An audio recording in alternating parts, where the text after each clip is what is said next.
Hey everyone, so today I wanted to share some drugstore and affordable hidden gems, products that I love so much that I just don't think get enough hype. In my opinion, they're a little bit underrated. I don't hear a ton of people talking about them. And if you've tried these products, I would love to know what you think. Some of these I've had in my collection for years. Some are a little bit newer to me, but everything is under $15. So really good prices, especially because a lot of these I think outperform high-end products that I've tried in the same category. So I'm excited to share this with you. I have a ton of videos like this on my channel. So if you're interested in hearing more about some hidden gems, some underrated products, I'll link a playlist in the description box below. So this first product is something I tried a few months ago, and I don't know why I had never tried it because I love Flower Beauty. They are one of my favorite brands. And for some reason, this product just completely flew under my personal radar as well. It is the Gel Crush Lip and Cheek. This is such a gorgeous formula, especially for summer, especially if you want like that beautiful dewy glow. I have the shade Peach Crush. I actually went to purchase another shade because these were on sale on Ulta's website not too long ago. I do think Flower Beauty goes on sale like buy one get one half off fairly often on Ulta's website if you're looking to try the brand or purchase products. But a few of the shades were sold out. So maybe this is starting to gain more traction. Maybe it is starting to get more hype, but it's such an easy product to use. It kind of looks like a little mini deodorant. So you can swipe it on your cheek just like this, like directly out of the package, which is nice, and then blend it in with your fingers.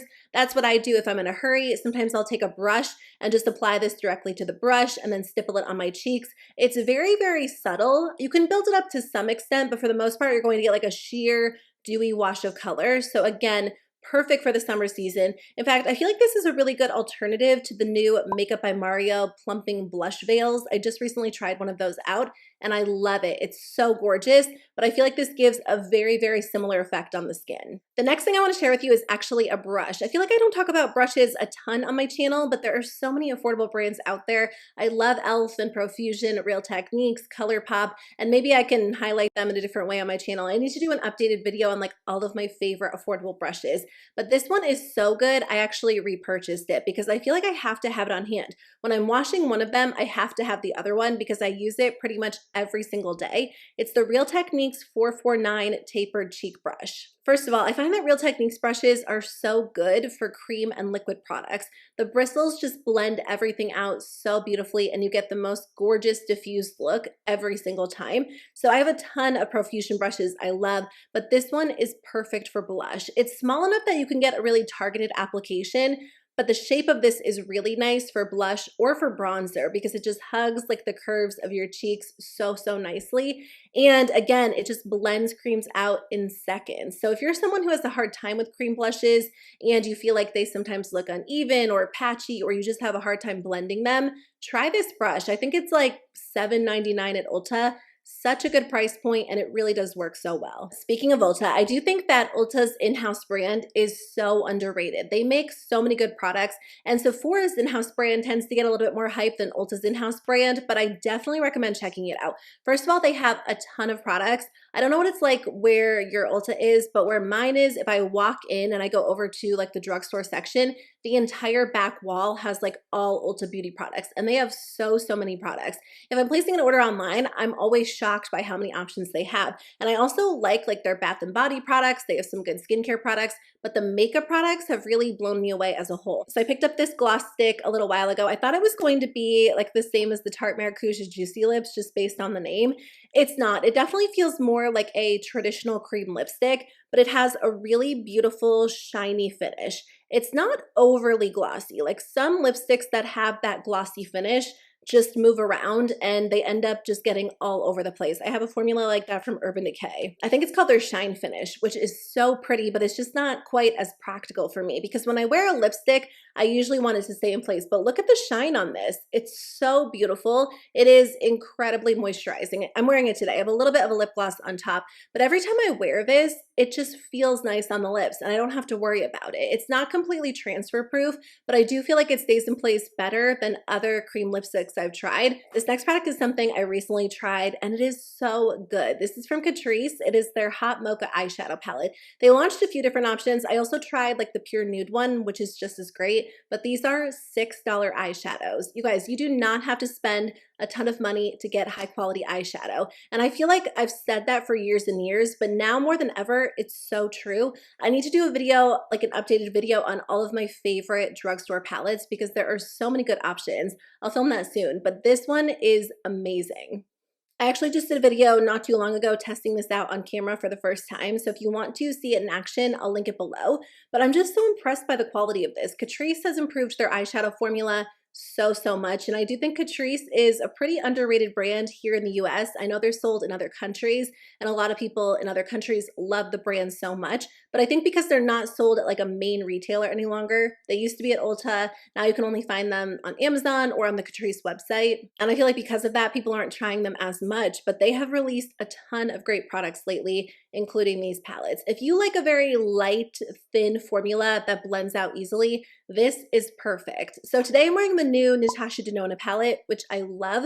I think it is so stunning, but Natasha Denona's formula is almost a little bit thicker. It's very creamy. It feels very substantial as you're applying it to the eyes and blending it out. This is almost like the exact opposite. It's a very light, buildable formula, but I like them both for really different reasons. But again, you don't have to spend like $70 on a Natasha Denona palette to get great quality because this one is amazing. I've been wearing it so much. So like I said, they do have some different options. I think the Hot Mocha one is just perfect for summer. It's really sultry, so pretty, and I can't get enough of it. There's another eyeshadow palette I do want to share with you. So Jason Wu recently came to my Target store, and I've seen Jason Wu at other Targets and then also on Target.com, and I've tried a couple of products, but now that they're actually available at my Target store, I was looking through all of the products to see what they offered, and I picked up this palette. This is the Flora Matte Agave palette. So I do have another one of their 9-pan palettes, but I love this. I like a good matte shadow, but I think the reason why I tend to purchase most palettes overall is for the shimmers because I love like an intense sparkly shimmer all over the eyes.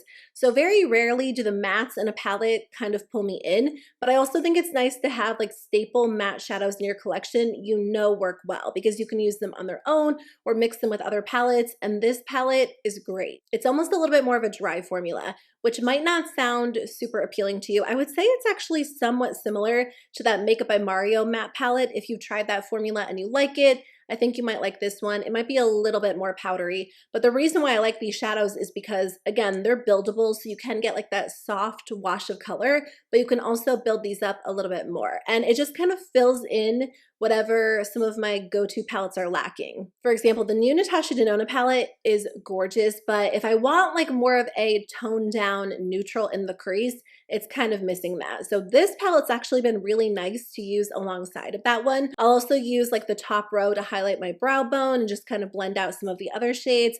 It's just really nice to have on hand. It's really small, so it's great for travel, and I find myself using it all the time. So this is just like a nice little staple I've been enjoying. We all know that e.l.f. gets a ton of hype on social media. I mean, everywhere you turn, you're seeing a video on e.l.f. products. And I love e.l.f. products. I think they've really just blown up over the last few years. I just placed an order on e.l.f.'s website like 2 days ago, picking up some of their new products to review on my channel, and it said the shipping was 7 to 15 business days. I feel like that just goes to show like how in demand their products are, because not only are they selling out so fast, like they've had to slow down their shipping just to keep up with orders. But I wanted to highlight a couple of my favorite products that I do think are underrated. So they came out with this Good Vibes Only collection, and I don't think the collection as a whole got a ton of hype on social media. I thought it was really beautiful. It was kind of like 70s inspired, kind of retro. They launched a new primer. This is the Good Vibes Only primer. It's a soft velvet texture, and I don't think this is a permanent product, so I hate to recommend something not in general. Like I don't have an issue recommending limited edition products, but a limited edition primer kind of sucks because if you fall in love with it, like it might not be around. So I don't know. I kind of feel like maybe they'll end up relaunching this as something different. I know they've done that in the past with other primers, but if you're someone who likes a very smoothing primer, this is beautiful. It almost has a little bit of like a gel texture to it. And then as you blend it into the skin, it really does leave your skin looking and feeling so smooth. If you deal with large pores or any texture, this really is the perfect product. product because there is an instant difference. I'm wearing it today and I've been dealing with a little bit of texture on my skin, some dryness. My skin is all over the place these days. And I like this primer because it just creates the most perfect, smooth, even canvas. If you have extremely oily skin, this isn't going to lock your makeup into place like the Power Grip Primer, but it does create just like an easy base to work with. So any foundation on top instantly looks better. Like it gives you a very smooth airbrushed effect. Another product from e.l.f. I love that I just don't think gets enough hype is their Halo Glow setting powder. This feels like a high-end powder. In fact, it's actually replaced the Hourglass powder for me. If you've tried the Hourglass translucent powder, I definitely recommend giving this one a shot because it is significantly less expensive, and I think it does just like the exact same thing for the skin. It is so lightweight. It doesn't look or feel like you're wearing powder when you use this product. I like using it as a finishing powder. So after I do my makeup, I'll go in with a little bit of this product and just blend all of my products together. And it gives your skin not like a glow, but almost a little bit of just like a natural, more of like a natural soft focus finish. I don't know if you'll be able to tell, just like from swatching this on my hand. I feel like you can kind of. I have the light shade, so it does brighten up my skin a little bit, but they also have other shades available too, which is nice because the Hourglass powder only comes in one shade. I forget what that's called, like their Veil translucent powder. And I do think there is like a time and a place for a translucent powder, but sometimes it's nice to have like a hint of color to it, especially if you're using it as a finishing powder, because if you just glide over like your bronzer and your blush and the rest of your face, it almost like tones everything down. And I always go in with a heavy hand, so it's kind of nice to tone everything down and just give it like that soft focus effect. So this is beautiful. If you have dry skin and you still like to use a powder, I think you'll love this for setting your makeup as well. And it plays so nicely with cream. So you can still see the dewy glow underneath if you put this on top of a cream, and it doesn't take away from that. So it's perfect. Such a pretty powder. It feels like a $40 powder. Actually, I do have an e.l.f. brush that I wanted to mention as well. There are so many e.l.f. brushes I love. I want to do like an Instagram reel or a TikTok on them because there are so many good ones, and I feel like I end up reaching for them over more expensive brushes. But the one I wanted to highlight today is the Complexion Duo Brush. This is a really good alternative to that dual-ended It Cosmetics brush. I forget the exact name. I have that one in my collection. I use it for foundation all the time, but this one does a great job too, and I actually prefer this one for cream cheek products compared to the It Cosmetics one.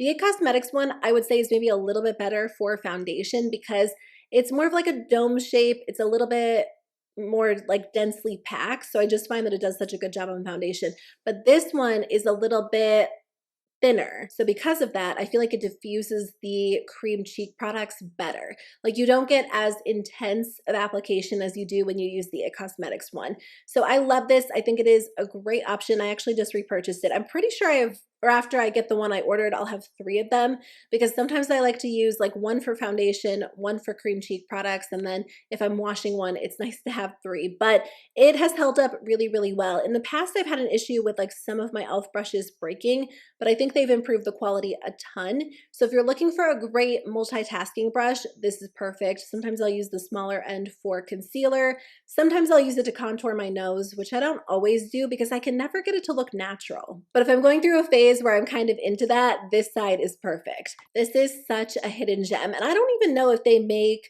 more expensive versions of this product, but even if they did, I probably wouldn't try them because this one is affordable and it makes a difference. It is the Makeup Revolution Line Fix Under Eye Primer. There have been times in my makeup routine where I haven't used this regularly because I might have misplaced it or I forgot about it, and then I'll introduce it back into my makeup routine and I'm blown away all over again by how well it works. If you have really obvious fine lines under your eyes, this product makes a difference. So it will look like I've barely used any of this because a little bit goes such a long way. Like I just tap my finger in there and then I blend it in under my eyes and it just creates like this very smooth texture. So when you apply concealer on top, the concealer blends out beautifully, which is great if you also deal with dryness.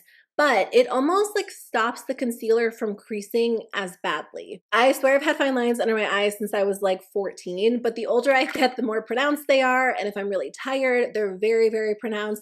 It's not the end of the world by any means, but if you don't want your concealer to really crease in those fine lines and you pair this with your concealer, you're going to see a difference. I do have another product from Makeup Revolution. I know I've talked about this product on my channel because I've had it in my collection for a few years, but whenever summer rolls around, I feel like I break it back out. And again, I'm reminded by how much I love it. It is the Liquid Powder Pore Blurring Makeup Serum. I need to repurchase mine because I do feel like it's kind of settled a little bit. This actually has pink clay in it. And if you don't shake it up really, really well, you can notice that like you can actually see the clay in the dropper. So because mine's a little bit older, like I feel like no matter how much I shake it, I can't really get it to shake up perfectly. So I am going to end up repurchasing this one because it makes a difference for me. If you have oily skin, this product is amazing. Farsali used to have a product like this and then they went out of business. I'm pretty sure they're back, but last time I checked, I should check again, they didn't have the product on their website. Either way, the Farsali product was significantly more expensive. And it did work. It was called like their liquid powder serum. It's sold out. So I don't know if they actually brought it back or if they brought it back and then it sold out. It's currently on their website for $54. So if you don't want to spend $54, this is a really, really good alternative. I don't think it's quite as mattifying as the Farsali product, but that might be more ideal if you have combo skin or you don't want something that like literally makes your skin feel almost dry. When my skin was extremely oily, that's what I wanted because I would apply it all over my face and my face would feel dry, but I knew that it would end up getting oily a few hours later. This one is a little bit more moisturizing than that. So I actually think it might be a more ideal formula for a lot of people. But if you apply this to the skin, it does mattify the skin and it does create a very smooth base, but a mattified smooth base. Unlike the e.l.f. product, which is more of like a moisturizing smoothing primer, this one is a little bit more mattifying. So perfect during the summer, perfect if you have oily skin. I think it's such an interesting product and I hadn't really seen anything like it except for the Farsali product, which was significantly more expensive, like 5 times the cost of that. And then that was discontinued. So I do plan on repurchasing this. I think it's such a good underrated hidden gem. I'll end the video with this product from J.Cat Beauty. These are the Blush-Mallows. These are so interesting. The texture feels very similar to the ColourPop Super Shock blushes if you've tried those, but these have a really beautiful matte finish. If you're someone who likes the experience of using a cream blush, but you don't like the overly dewy or glowy finish, this is perfect. You can apply them and get like a sheer wash of color just like this, or you can layer them up as well. And they build really easily, but you get like this beautiful diffused effect. You can totally go in and use your finger like I did, or you can use a brush and really layer them up. But what I like about these is they have a matte finish. I love like a good glowy or luminous blush, but sometimes you want a matte blush, and sometimes powder matte blushes can look a little bit streaky on the skin, and that's not the case with this one. It always looks smooth, it always looks even. I think they might have a few that actually have shimmer in them or have more of a glowy finish. I don't have those shades. The 2 shades I have like a true matte finish, but whenever I look on Ulta's website, there is one that always kind of strikes me as like a glowy or luminous bronzer. So I don't know exactly how that would look on the cheeks. I wish they had more shades. They have a ton of like really bold, vibrant shades, but they don't have a lot of like really subtle, soft shades. So if they came out with more, I would definitely grab additional ones. But I do think that these are such a fun option to have in my collection. And the formula is so unique, just so interesting. Okay, that's everything I wanted to share with you in today's video. Just a few of my favorite hidden gems. I love just kind of discovering something that I think deserves a lot more hype. So if you enjoy videos like this, I have a lot of them on my channel. I'll link some related videos for you on the screen and in the description box below. But thank you so much for being here and just spending a few minutes of your day here on my channel. I will be back very soon with a new video. Bye.